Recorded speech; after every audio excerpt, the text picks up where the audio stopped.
산과들이 푸른빛으로 저마다 창조주 하나님을 찬양하는 계절에 이렇게 아름다운 세상을 만들어 주시고 누리게 하시며 거룩하고 복된 주일 이 아침에 아버지 집에 모여서 예배드릴 수 있도록 인도하여 주심에 진정으로 감사드립니다.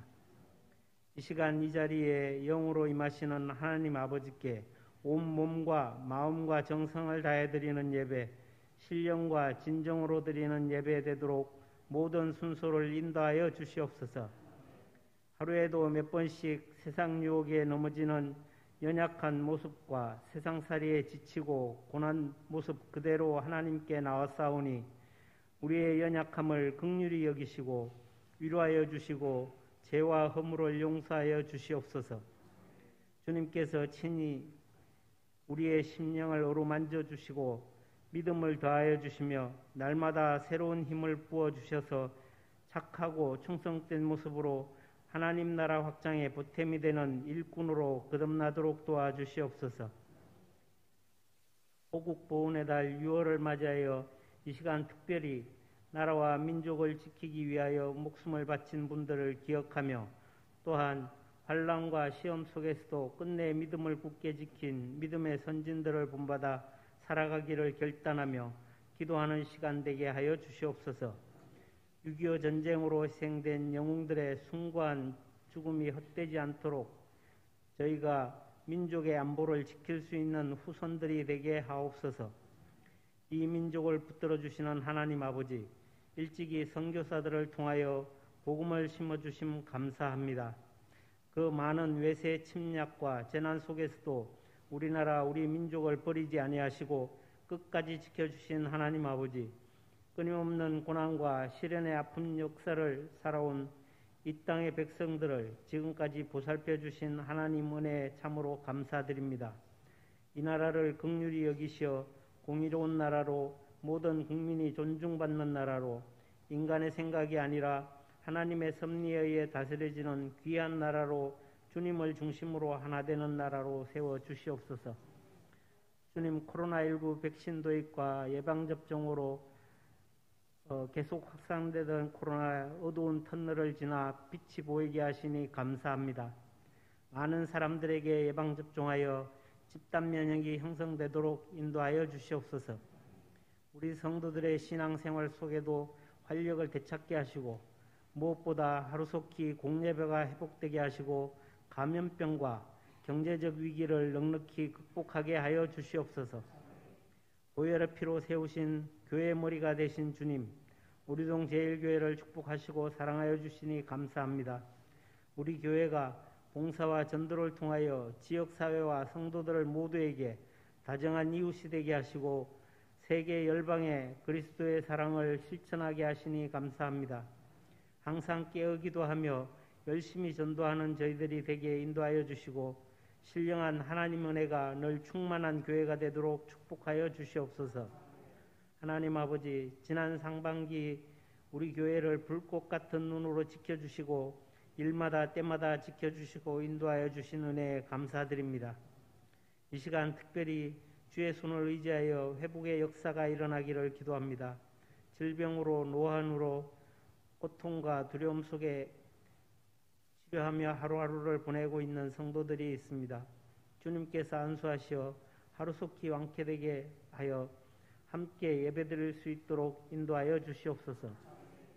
이제 다가오는 하반기도 더 풍성한 은혜로 함께하여 주셔서 기도하며 준비하는 여름 사역들, 특별히 교회학교 여름 행사가 코로나19로 인하여 방해받지 않게 하시고 하나님 아버지의 역사하심이 더 크게 임하시기를 간구합니다.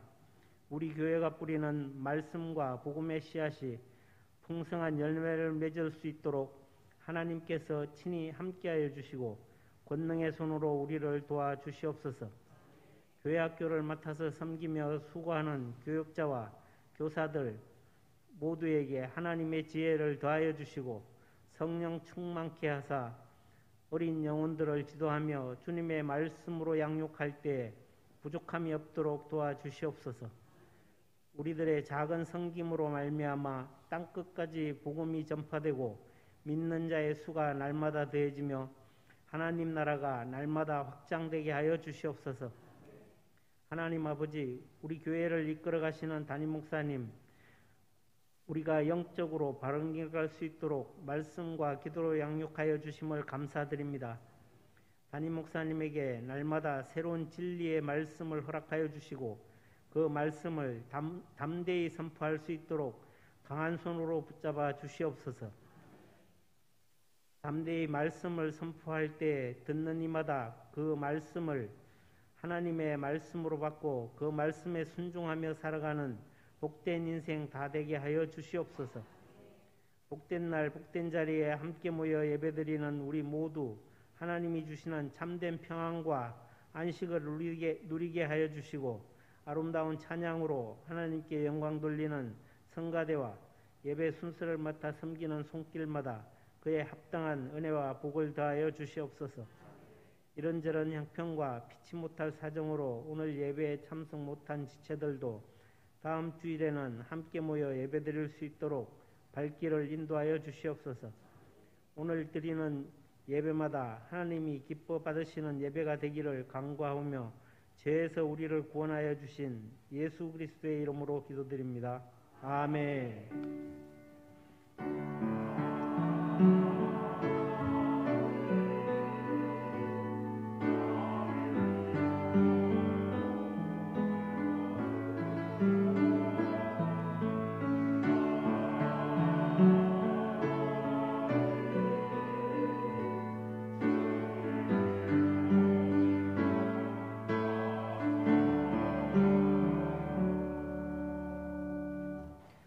오늘 우리에게 주시는 말씀은 사무엘상 16장 1절부터 13절 말씀입니다.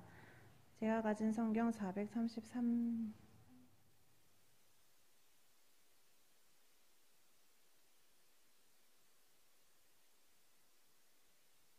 여호와께서 사무엘에게 이르시되 내가 이미 사울을 버려 이스라엘 왕이 되지 못하게 하였거늘 내가 그를 위하여 언제까지 슬퍼하겠느냐. 너는 뿔에 기름을 채워 가지고 가라. 내가 너를 베들레헴 사람 이새에게로 보내리니 이는 내가 그의 아들 중에서 한 왕을 보았느니라 하시는지라. 사무엘이 이르되 내가 어찌 갈 수 있으리이까. 사울이 들으면 나를 죽으리이다 하니 여호와께서 이르시되 너는 암송아지를 끌고 가서 말하기를 내가 여호와께 제사를 드리러 왔다 하고 이새를 제사에 청하라. 내가 내게 행할 일을 가르치리니 내가 내게 알게 하는 자에게 나를 위하여 기름을 부을지니라. 사무엘이 여호와의 말씀대로 행하여 베들레헴에 이르며 성읍 장로들이 떨며 그를 영접하여 이르되 평강을 위하여 오시나이까. 이르되 평강을 위함이니이다. 평강을 위함이니이라. 내가 여호와께 제사하러 왔으니 스스로 성결하게 하고 와서 나와 함께 제사하자 하고 이새와 그의 아들들을 성결하게 하고 제사에 청하니라. 그들이 오매 사무엘이 엘리압을 보고 마음에 이르기를 여호와의 기름 부으실 자가 과연 주님 앞에 있도다 하였더니 여호와께서 사무엘에게 이르시되 그의 용모와 키를 보지 말라. 내가 이미 그를 버렸노라. 내가 보는 것은 사람과 같지 아니하니 사람은 외모를 보거니와 나 여호와는 중심을 보느니라 하시더라. 이새가 아비나답을 불러 사무엘 앞을 지나가게 하매 사무엘이 이르되 이도 여호와께서 택하지 아니하셨느니라 하니 이새가 산마로 지나게 하매 사무엘이 이르되 이도 여호와께서 택하지 아니하셨느니라 하니라.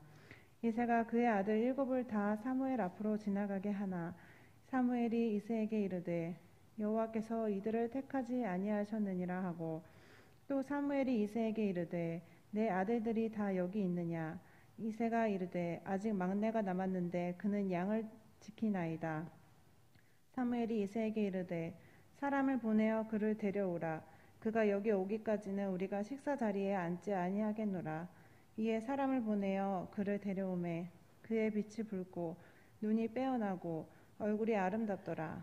여호와께서 이르시되 이가 그니 일어나 기름을 부으라 하시는지라. 사무엘이 기름 뿔병을 가져다가 그의 형제 중에서 그에게 부었더니 이날 이후로 다윗이 여호와의 영에게 크게 감동되니라.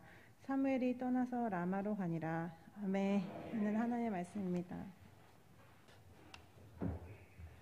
1부 예배 때도 그렇고 이제 2부 예배 때도 예배를 드리면서 느껴지는 바가 있잖아요. 어느 날은 아멘이 크고 많은데 어느 때는 아멘들을 잘 안 하는 때가 있어요. 근데 오늘은 아멘을 좀 안 하는 그러한 느낌을 제가 좀 받습니다. 왜 그럴까? 날씨가 많이 더워서 힘들게 올라와서 그러시는 건가? 이런 생각을 또 좀 해보고요. 물론 여러분들이 교회력에 따른 그 주일들을 보시는 것은 아니겠지만 오늘은 순교자 기념주일이거든요. 교회와 하나님의 나라를 위해서 목숨을 바친 순교자들을 기념하는 그러한 주일이기도 합니다. 그래서 미리 앞서서 엄숙하게 아멘을 안 하시는 거 아닌가 또 이런 생각도 해봅니다. 나라적으로도 6.25라고 하는 그런 전쟁이 있었던 그래서 6월 달을 호국 보훈의 달이다 이렇게 이야기를 합니다. 이 나라를 지키기 위해서 목숨을 바친 이들을 생각하는 또 오늘 순교자 기념 주일로서 하나님의 나라와 그 신앙을 지키기 위해서 교회를 지키기 위해서 목숨을 바친 순교자들을 기념하는 그러한 주일입니다.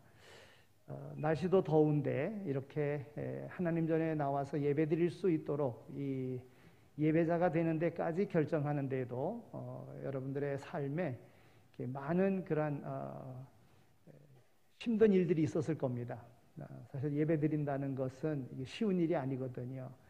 하나님 앞에 나의 삶을 다 드린다. 또 하나님의 은혜를 기억한다 하는 이 시간은 그래서 예배에 나온 것 자체가 벌써 이미 성공한 것입니다. 그 예배에 성공한 여러분들의 삶 속에 오늘 이 주일이 오늘 우리에게 주는 그런 의미들을 기억하시면서 하나님께서 우리를 통하여 일하기를 원하시고 또 오늘 우리를 통해서 세상을 향하여 복의 통로가 되는 생명의 그런 통로가 되어지는 그 역할을 주셨음을 기억하고 하나님 앞에 온전히 삶을 들여 하나님이 주시는 놀라운 은혜와 복들을 경험하는 귀한 시간 되어지기를 소망합니다. 그래서 오늘 말씀을 하나님께서 쓰셨던 사람은 어떤 사람인가? 하나님은 어떤 사람을 좋아하시는가? 여러분 우리가 그거를 알면 하나님이 좋아하시는 사람으로 우리가 변화되어 하나님이 쓰신다면 이보다 더 좋은 일, 이보다 더 귀한 일이 어디 있겠습니까? 그래서 오늘 말씀 가운데 사울을 버리시고 다윗을 택하셨다. 그 이유가 어디에 있는가? 또 하나님의 말씀대로 여러 가지 어려운 상황 속에서도 다윗이 왕으로 세워지게 되는 하나님의 선택을 받는 이 오늘 본문의 말씀 속에서 오늘 우리도 이 시대 가운데 하나님 앞에 선택된 또 하나님 앞에 쓰임받는 이런 사람이 되기를 원하는 마음으로 오늘 말씀을 준비했습니다. 요즘에는 그 애완용 그런 뭐 식물 뭐 등등 이렇게 많이 사람들이 기르고 그럽니다. 키우고 기르고 그래요. 그만큼 우리의 삶이 이제 윤택해졌다 하는 것이지요. 특히 그 애완동물을 기르는 데 있어서 제일 많이 기르는 게 뭐죠? 네, 강아지. 또 그 다음에 많이 기르는 건 뭐죠? 고양이. 네. 개라고 그러면은 개를 좋게 얘기하려고 그러는데 개가 별로 좋은 의미로 쓰이지 않잖아요. 그래서 개를 강아지로다가 얘기를 하겠습니다. 사람들이 애완동물을 기를 때 강아지나 고양이를 그렇게 많이 기릅니다. 근데 그 두 동물 중에서 많은 사람들이 고양이보다는 개를 많이 선호해서 기른다는 거예요. 근데 다 이유가 있습니다. 이 동물의 특성이 고양이는 10번 잘해주고 한 번 잘못해주면 완전히 돌려버린대요. 주인도 아는 체 안 한대요. 그러니까 10번을 잘해주고 한 번 잘못해도 그런다는 거예요. 근데 개는 10번 잘못하고 한 번 잘해줘도 그 주인을 따른다는 거예요. 저도 옥상에 개 키우잖아요. 사실은 그 물론 제가 개를 어려서부터 그 기르는 데서 기르어왔기 때문에 어려서부터 그렇게 성장했어요. 식용으로 기르는 거였어요. 집에서. 뭐 연세 있으신 분들은 다 그렇잖아요.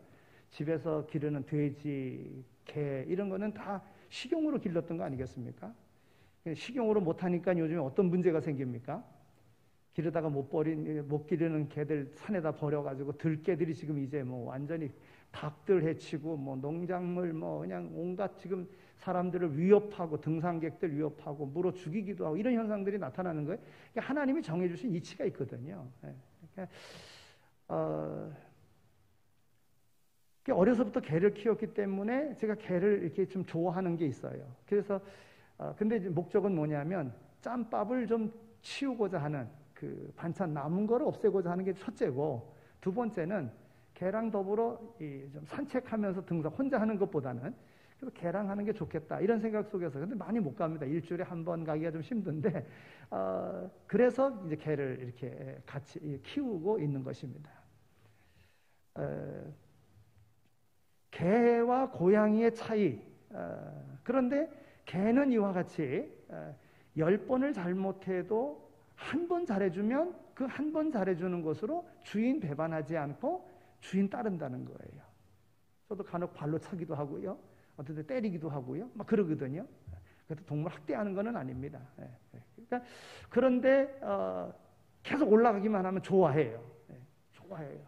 뭐 꼬리치고 난리가 뭐 아닙니다. 하여튼 얼마나 좋아하는지 막 뻘떡뻘떡 어떤 마음인지는 제가 모르겠어요. 근데 뭐 완전 뭐 발이 막 잡으려고 그러고 막 뛰어오르고 뭐 난리를 핍니다. 근데 저한테 더 그래요. 왜요? 제가 기르니까. 제가 아버지 그렇죠. 뭐 하여튼 제가 기르니까 그러는 거예요. 다른 이들에게도 그렇게. 그러나 다른 이들은 좀 약간 경계하면서 좋아하는 것 같아요. 근데 저한테는 막 그래요. 근데 일주일에 몇 번 올라가는 것도 아닙니다. 그런데도 불구하고 또 밥만 주고 내려오고 그래요. 그런데도 좋아요. 그렇게 좋아하니까, 어떻게 좋아하니까 저도 좋아합니다. 근데 개나 이게 고양이나 강아지뿐만이 아니라 사람들 중에도 사람의 성품이 그런 사람 성품이 있다는 거예요. 10가지를 잘해줬는데 한 가지 잘못했다고 딱 삐뚤어져 가지고 상종도 안 하려고 하는 사람이 있다는 거예요. 어떤 사람은 잘해준 것도 없는데 한 번 잘해준 그 은혜를 기억하고 평생 다 그분은 그 마음이 좋은 마음으로 한 거야. 그분은 절대 그럴 뿐 아니야. 잘 못해줘도 한 번의 은혜를 기억하고 끝까지 믿고 신뢰하고 함께하는 이가 있다는 것입니다. 여러분, 하나님께서 사울은 버리시고 다윗을 택하셨다. 사울이라는 이와 다윗이라고 하는 이가 차이가 있습니다. 그러면 하나님께서 왜 사울을 버리셨을까? 여러분, 성경에 있는 그 말씀 속에서 지금 이와 같이 할 때 오늘 본문에도 나와요. 사무엘이 다윗에게 기름을 부으러 가려고 하나님이 명하셨어요. 기름을 부으라. 그래서 이스라엘의 왕으로 정해라. 이랬을 때에 사무엘이 뭐라고 이야기하느냐 하면 사울이 나를 죽일 겁니다. 그럼 어떻게 하면 좋겠습니까? 그러니까 하나님께서 제사 드리러 간다 그러고 가라 이렇게 얘기한 거거든요. 그러나 그 집에는, 이새의 집에는 하나님께서 이렇게 말씀하셔서 이렇게 너희 아들들 중에서 왕으로 기름 부어야 되니까 준비하라 이렇게 한 거죠. 그 아들 7을 다 준비해 놓고 있는 거 아니겠습니까? 오늘 본문의 내용이에요. 여러분, 그러면 사울이 나를 죽일까 합니다. 사울이 나를 죽일지 모릅니다. 이건 왜 그랬을까요? 교만했기 때문에 그런 거예요. 교만했기. 오늘 말씀 가운데도 나옵니다. 사울이 그만큼 교만하게 백성들을 하나님의 뜻대로 통치하지 아니하고 자기 생각대로 했기 때문에 그래요. 이따 이제 그 사울의 그러한 어떤 범죄의 내용들이 또 언급되겠습니다만은 그랬던 거예요. 여러분, 왕을 누가 세워줬습니까? 하나님께서 세워주신 거거든요. 그런데도 불구하고 자기가 왕이 됐는지 자기의 권력대로 그와 같이 악하게 행하는 거예요. 하나님의 뜻대로 안 하는 거예요. 하나님의 말씀대로 안 하는 거예요. 그러니까 하나님은 사울을 버리시고 다윗을 세워 이스라엘의 왕이 되게 하셨다는 겁니다. 여러분, 하나님께서는 말씀하신 대로 그 모든 것들을 이루어 가시는 거예요. 그럼 누가 하나님 앞에 쓰임 받는가? 오늘 그 부분을 한번 생각해 보고자 하는 거예요. 여러분, 오늘 우리 인생 살아가면서 인생의 목표가 어디 있습니까? 행복한 데 있는 거 아니겠어요? 그러면 어떻게 할 때 행복한 것입니까? 보니까 사람이 언제 행복할까요? 그랬을 때 하고 싶은 일을 마음껏 할 수 있는 일거리가 있을 때 그 사람은 행복하대요. 두 번째는 누군가로부터 사랑을 받고 사랑을 할 수 있을 때에 행복하대요. 세 번째는 꿈을 꿀 수 있는 소망이 있을 때에 행복하다는 겁니다. 여러분, 사람들 누구나 다 일하고 싶어 하지요. 일하고자 하는 그런 욕구가 있습니다. 그래서 할 일이 있다고 하는 것, 쓰임받고 있다고 하는 것, 이것은 바로 행복한 일인 것입니다. 그래서 일찍이 루소는 이런 말을 했어요. 이 세상에 사람은 두 번 태어난다. 한 번은 존재하기 위해서 태어나고 또 한 번은 일하기 위해서 태어난다. 때문에 사람은 자기 사명을 발견하기까지는 사는 것이 아니다. 자기가 어떤 일을 하는가, 어떤 그러한 뜻을 이루기 위해서 사는가, 이것을 발견하기까지는 의미가 없다는 것이지요. 다 어떤 일을 감당하도록 그렇게 하나님께서 이 땅에 태어나게 하셨다는 거예요. 존재하는 목적보다도 일하기 위한 목적으로 어떠한 사명자로서의 삶을 살도록. 그래서 그 사명을 깨달은 자는 행복한 삶을 사는 겁니다. 오늘 본문 말씀, 버림받은 사람으로서 대표적인 사람이 사울이고요, 쓰임받은 사람의 대표가 바로 다윗인 것입니다. 사울 왕은 하나님의 말씀을 떠나 산 사람이고 다윗은 하나님의 물음에 그 말씀에 순종하여 그렇게 산 사람입니다. 이 다윗이 태어났을 때가 BC 1040년 된다고 그래요. 그리고 왕이 될 때는 BC 1003년 이때 왕이 됐다. 이스라엘의 왕이 됐다. 이렇게. 그러니까 1000년 전에, 그러니까 예수님 오시기 1000년 전의 사람이에요. 그런데 예수님 오시고 한 100년쯤 지나서 우리가 잘 아는 사도 바울이라고 하는 이가 사도행전 13장 22절에 이렇게 이야기합니다. 사울을 패하시고 다윗을 왕으로 세우시고 증거하여 가라사대 내가 이새의 아들 다윗을 만나니 내 마음에 합한 사람이라 내 뜻을 다 이루게 하리라. 이렇게 사도 바울이 고백을 합니다. 여러분, 하나님께서 어떤 사람을 버리시고 어떤 사람을 쓰십니까? 이미 다 말씀을 드렸습니다. 그러나 하나님께서 쓰시는 사람을 다시 한번 생각해 보고 오늘 우리의 생애 가운데 하나님 앞에 쓰임받는 사람이 되고자 하는 것입니다. 여러분, 하나님 오늘 우리를 부르실 때 복을 약속하시고 부르셨어요. 하나님께서 아브라함을 부르시고 그에게 복을 약속하셨던 것과 같이 오늘 우리를 부르시고 오늘 우리에게 복을 약속하셨어요. 하나님이 세상을 이처럼 사랑하사 독생자를 주셨으니 우리에게 구원자를 주셨으니 이는 저를 믿는 자마다 멸망치 않고 영생을 얻게 하려 하심이라. 오늘 우리로 영생을 얻게 하시려고 하나님이 오늘 우리를 구원하신 것입니다. 아멘도 역시 안 하시네요. 여러분, 하나님께서 오늘 우리에게 영생의 생명을 주시려고 오늘 우리를 부르신 거예요. 하나님께서 오늘 우리를 세상을 향하여 생명과 복의 통로가 되도록 그렇게 쓰시려고 오늘 우리를 부르신 겁니다. 이것이 하나님이 우리를 부르신 목적이에요. 그러면 누가 이런 복을 받느냐 이거예요. 다윗을 통해서 한번 생각해 보자는 거죠. 하나님이 다윗을 왜 택하셨는가? 그래서 왕으로 삼으셨는데 여러분, 베드로 사도는 그렇게 이야기하는 거예요. 너희는 왕 같은 족속이요 그랬어요. 하나님의 거룩한 족속, 너희는 왕 같은 제사장이요 그랬어요. 제사장과 같고 왕과 같다고 하는 겁니다. 하나님 우리에게 그런 복을 허락하셨어요. 그러면 누가 이와 같은 제사장과 같은 왕과 같은 이런 복을 누가 받느냐 이거예요.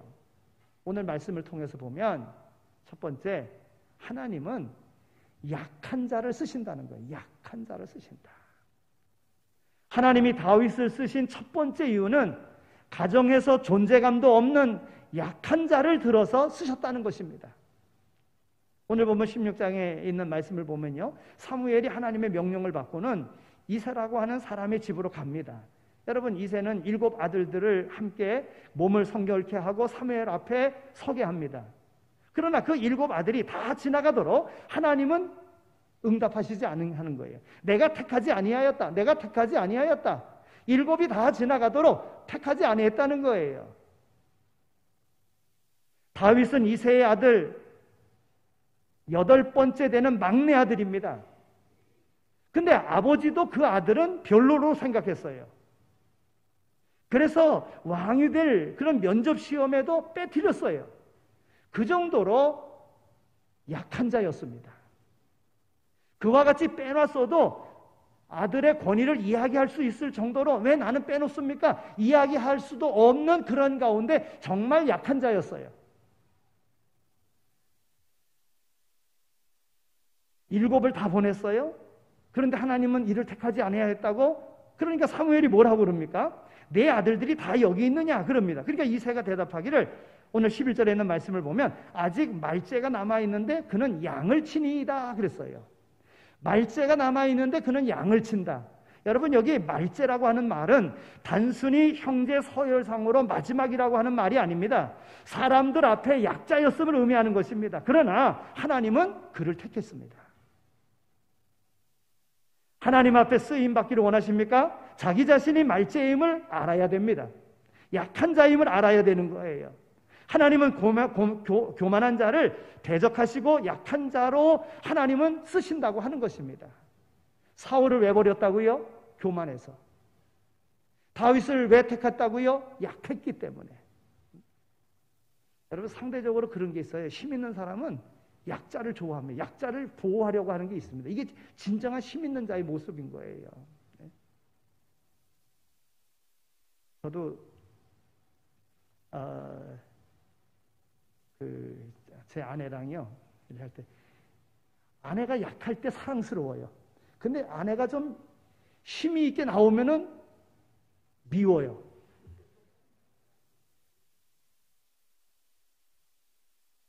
그러니까 하나님의 마음이 그런 것 같아요. 교만한 자 하나님은 싫어하세요. 하나님은 약한 자를 좋아하시는 거예요. 겸손한 자를 하나님은 통해서 일하시는 거예요. 사울 왕이 버림받은 이유는요, 사울은 자기가 자기의 한계를 몰랐습니다. 여러분, 왕이라고 제사장의 역할을 감당할 수 있는 건 아니거든요. 근데 전쟁에 나가면서 좀 어려운 상황이죠. 병사들이 자꾸 도망갑니다. 적군이 너무나도 강하기 때문에. 하나님 앞에 제사를 드려야 될 터인데, 그리고 전쟁터에 나가야 될 터인데 제사를 드려야 될 사무엘이 안 오는 거예요. 그러니까 사무엘 안 오면 어떻겠는가 하고 자기가 제사를 드렸어요. 이 교만한 모습입니다. 자기가 해야 될 일이 있는데 자기가 해야 될 일을 안 한 거예요. 안 한 거예요. 또 전쟁에서 승리했습니다. 갈멜산에 자신을 위하여 승전비를 세웠어요. 하나님은 이 교만한 사울을 버릴 수밖에 없었던 거예요. 하나님은 교만한 자를 좋아하지 아니하시거든요. 하나님은 영광 받으시길 원하시거든요. 신약 성경에 그 많은 신약 성경을 기록하고 또 많은 교회를 세우고 세계 선교에 이바지했었던, 우리는 사도행전 어찌 보면 주인공과 같은 우리는 사도 바울을 너무 잘 알지 않습니까? 사도 바울이 원래 예수 믿고 거듭나서 그 거듭나기 전에 그의 이름은 사울이었습니다. 사울. 사울이라고 하는 말의 뜻은 큰 자다 이런 뜻입니다. 그러나 그가 복음을 전할 때에는, 선교사로 일할 때는 그 이름이 바뀌어집니다. 뭐로요? 바울로 바뀌어지는 거예요. 바울로. 바울이라고 하는 말의 이름의 뜻은 작은 자다 이런 뜻입니다. 작은 자. 큰 자가 작은 자로 변화되어지고 그가 한 일을 보면 너무나도 큰 일을 하는 거예요. 너무나도 큰 일을. 그러니까 하나님은 이와 같이 작은 자로, 겸손한 자로 하나님은 택하여 그를 쓰신다고 하는 거예요.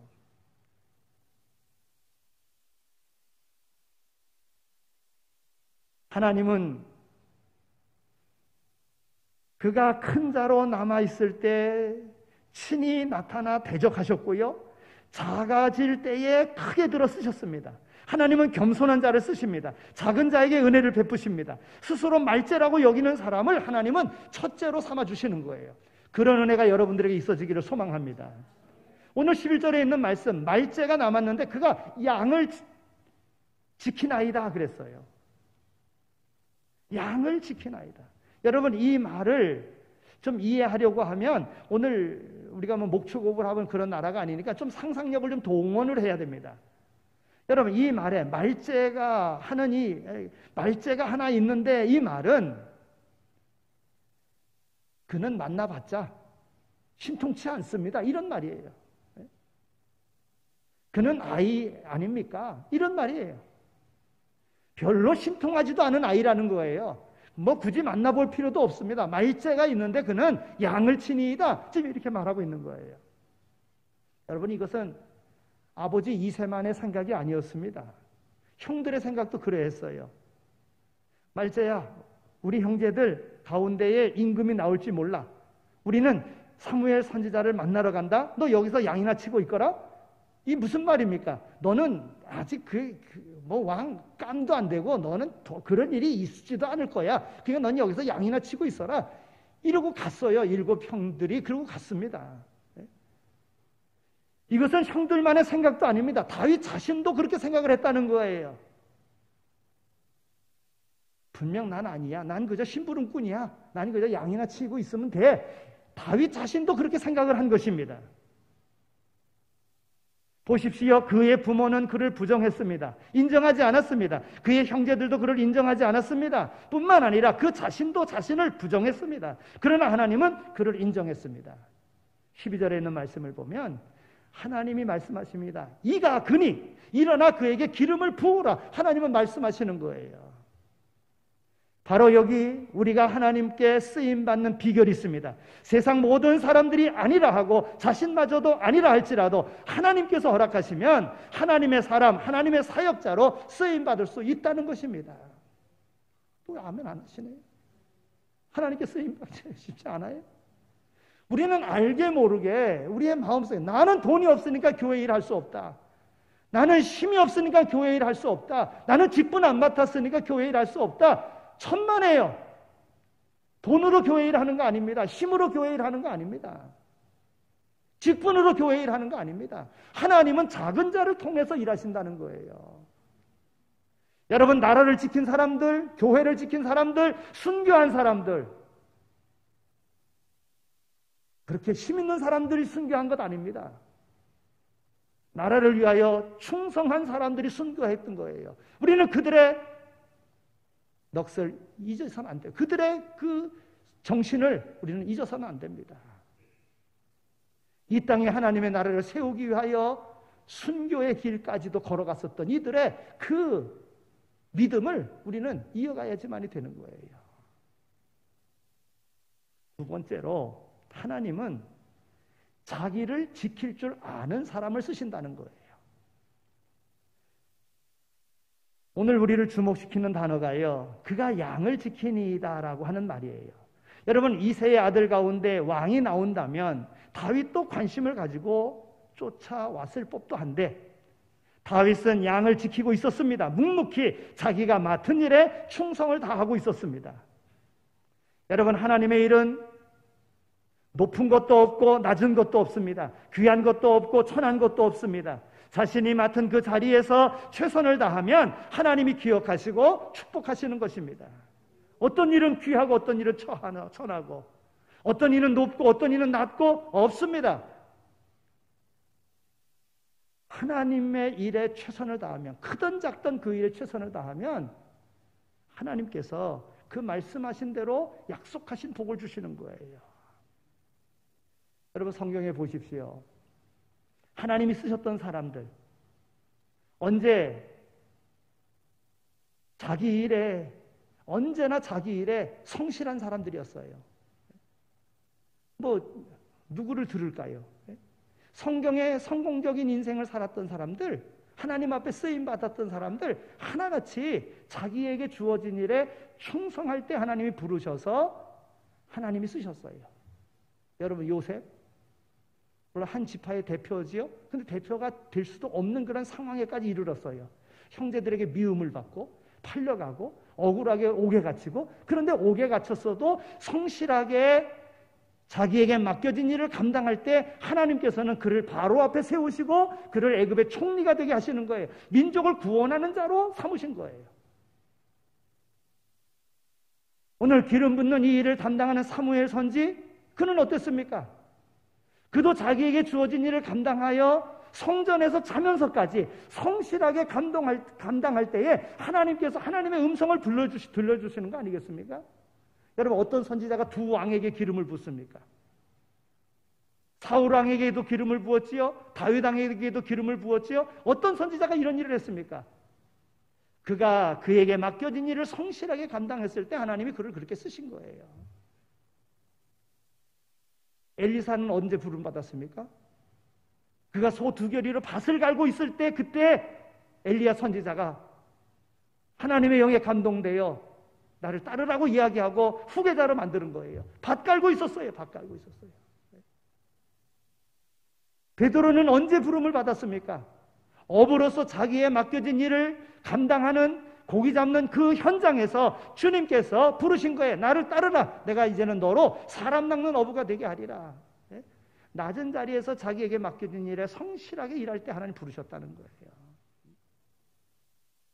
특히 양을 치고 있다가 하나님의 영에 감동되어 부름받은 사람이 있어요. 누구지요?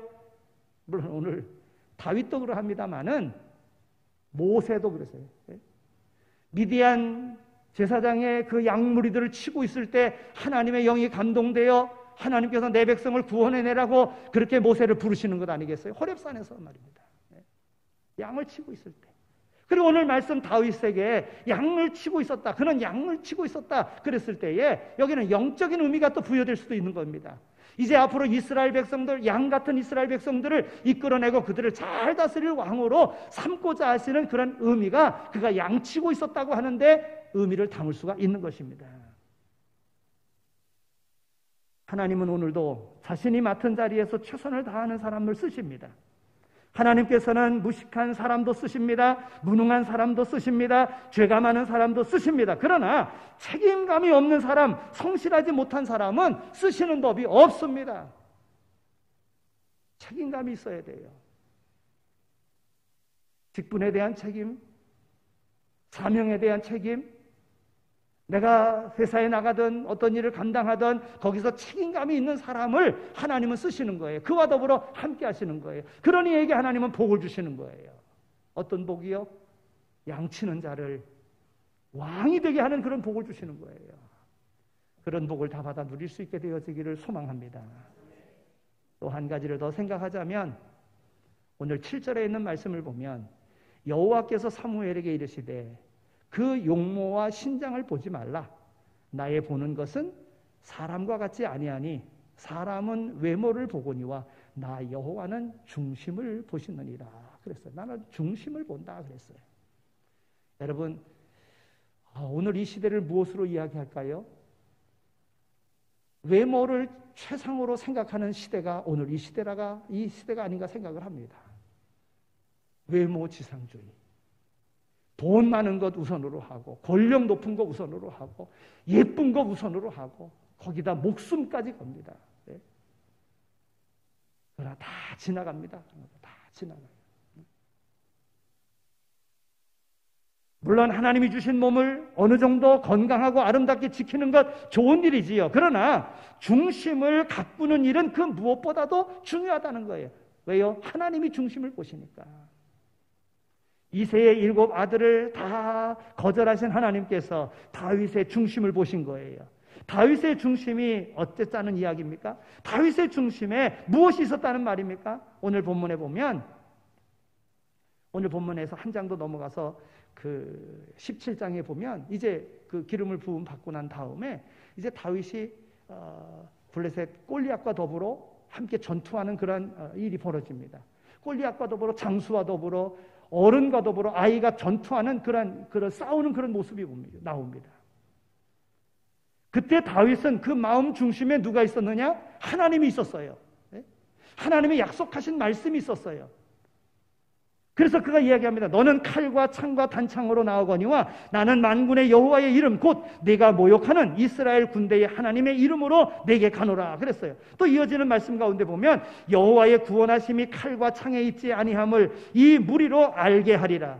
전쟁은 하나님께 속한 것인즉 그가 너희를 우리 손에 붙이셨느니라. 또 아멘 안 하네.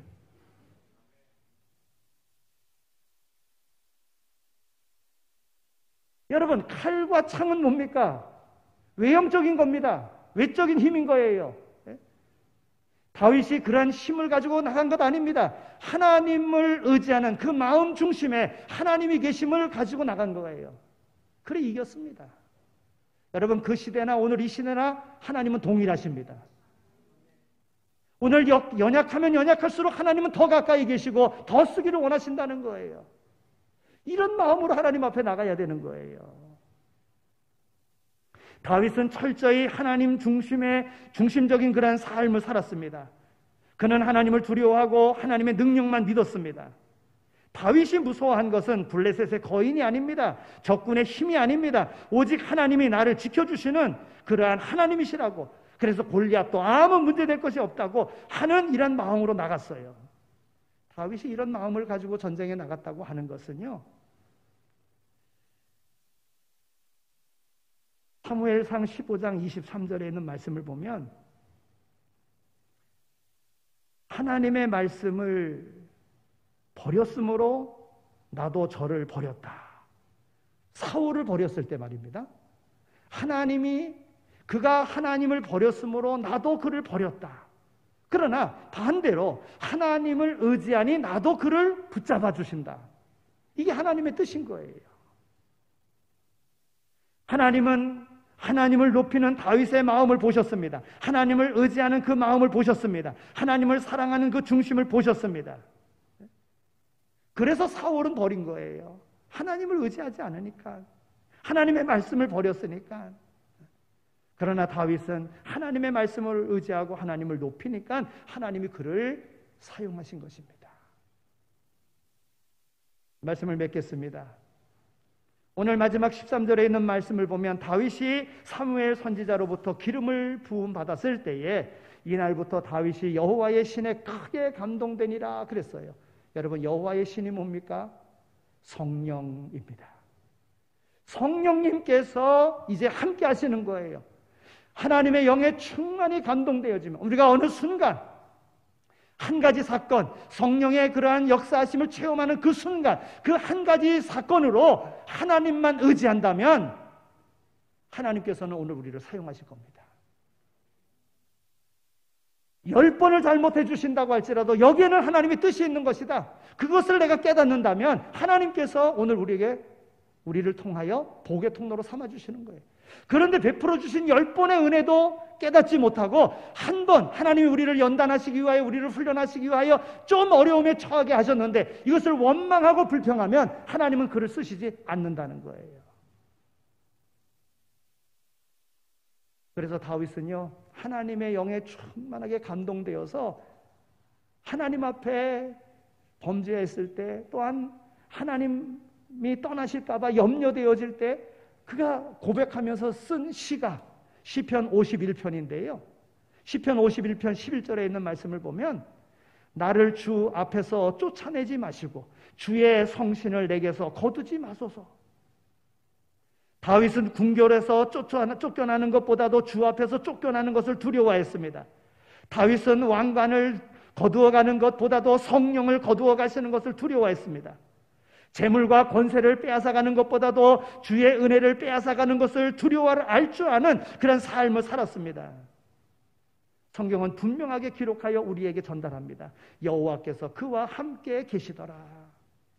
여호와께서 그와 함께 계시더라.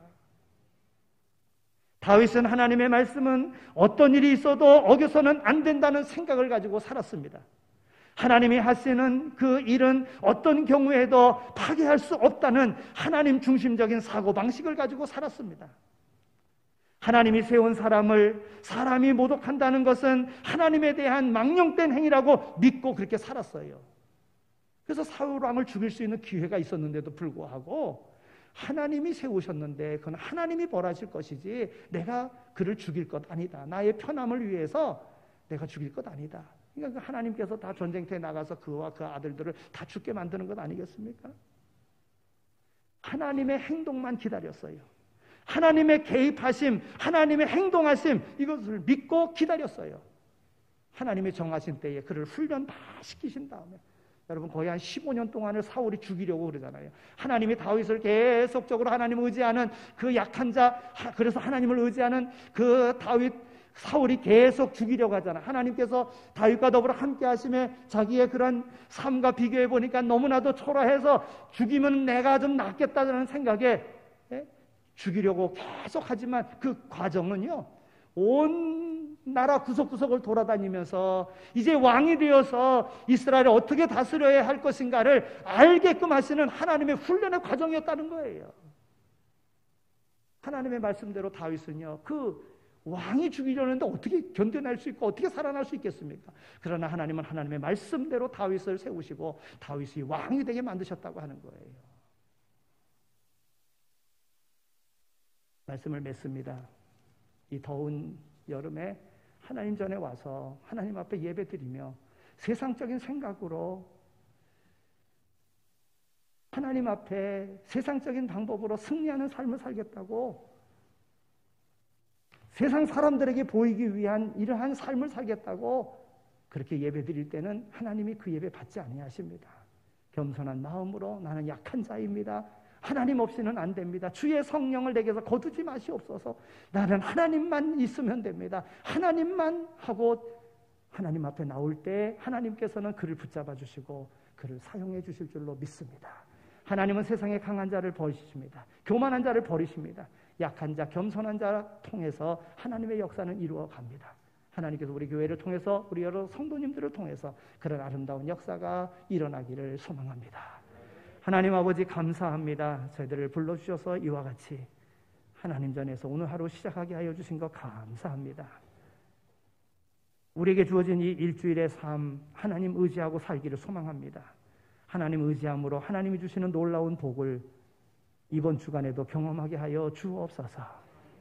주의 성신을 내게서 거두지 마시고 여러 가지 어려운 상황 속에서도 하나님의 분명하신 뜻과 섭리가 있음을 깨닫고 온전히 하나님의 뜻에 따라 살아가는, 그래서 하나님이 함께 하시는 하나님의 사람임을 세상 가운데 드러내며 살아갈 수 있는 오늘 우리 모두 다 되게 하여 주옵소서. 감사합니다. 예수 그리스도의 이름으로 기도드립니다. 아멘. 이제는 교회의 머리가 되시며 우리의 선한 목자가 되시고 부활 소망 되시는 예수 그리스도의 은혜와 우리를 사랑하시되 독생 성자 아들 예수 그리스도까지도 아끼지 아니하신 하나님 아버지의 극진하신 사랑하심과 성령님의 위로하시고 교통하심이 우리를 부르셔서 생명과 복의 통로로 삼으시고 우리를 통하여 세계 만방에 주의 복음을 전할 사명자로 택하셨기에 맡겨진 그 일을 잘 감당함으로 하나님의 약속된 복을 받아 누리기를 소망하며 세상으로 나가는 이 자리에 참여한 모든 이들 가운데 이제로 영원히 함께 하시길 간절히 축원하옵나이다. 아멘.